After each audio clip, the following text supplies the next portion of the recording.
Kalau wanita tadi, ya memang wanita haid, memang dia tidak mengqadha salat.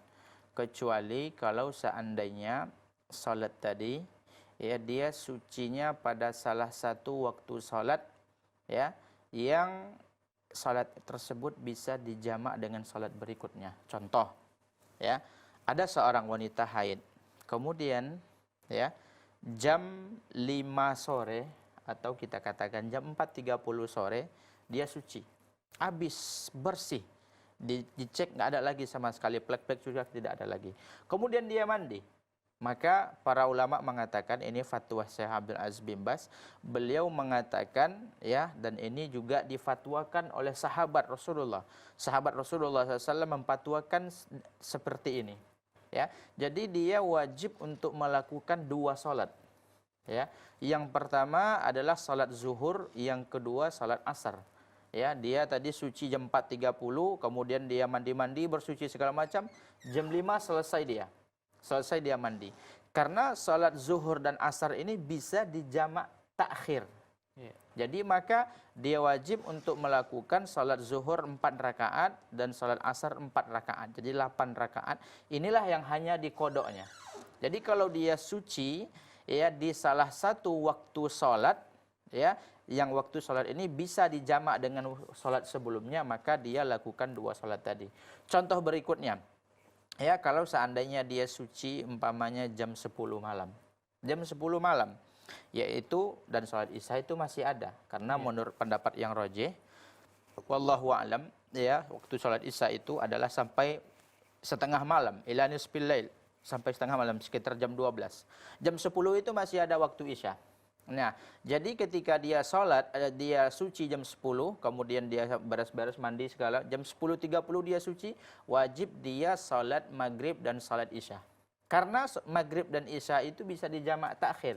Ya, maghrib itu bisa diakhirkan, jamak takhir. Nah, dia wajib untuk melakukan hal itu.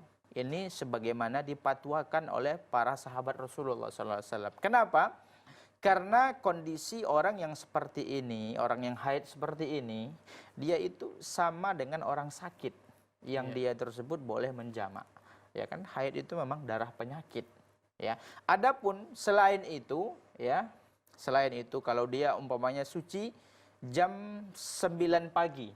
Ya, itu tidak ada sholat yang dia lakukan. Karena sholat subuh sudah habis waktunya. Sholat zuhur belum masuk. Jadi hanya ketika dia suci pada salah satu waktu sholat yang bisa dijamak dengan sholat sebelumnya, maka dia. Adapun sholat yang sebelum-sebelum itu tidak ada.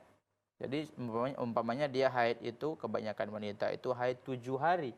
Maka dia tidak ada mengqadha, ya, selain yang tadi, yang 7 hari tadi tidak ada. Karena ada hadis yang jelas sekali.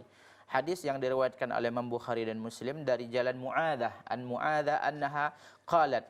Ya, Mu'adhah ini berkata kepada Aisyah, bertanya, "Ma balul haid taqdis sauma wa la taqdis salah." Mu'adhah datang kepada Aisyah istri Rasulullah SAW. Kemudian dia bertanya, kenapa wanita haid itu mengqadha puasa dan dia tidak mengqadha salat? Maka ditanya oleh Aisyah radhiyallahu anha, "Ahruriyatun anti?" Apakah engkau seorang wanita yang berasal dari Harura? Harura itu adalah tempat munculnya orang Khawarij. Intinya Aisyah mengatakan, apakah engkau termasuk golongan Khawarij? Tidak, kata Mu'adhah, walakinni as'al, aku bertanya. Maka Aisyah radhiyallahu anha mengatakan, kana yusibuna dzalik, kami juga dulu haid di zaman Rasulullah. Fa nu'mar bi qada'is shaum wa la nu'mar bi qada'is shalah. Kami haid di zaman Rasulullah, Rasulullah yang menyuruh kami untuk mengqadha puasa dan tidak menyuruh kami untuk mengqadha salat. Wallahu a'lam. Baik, Masya Allah.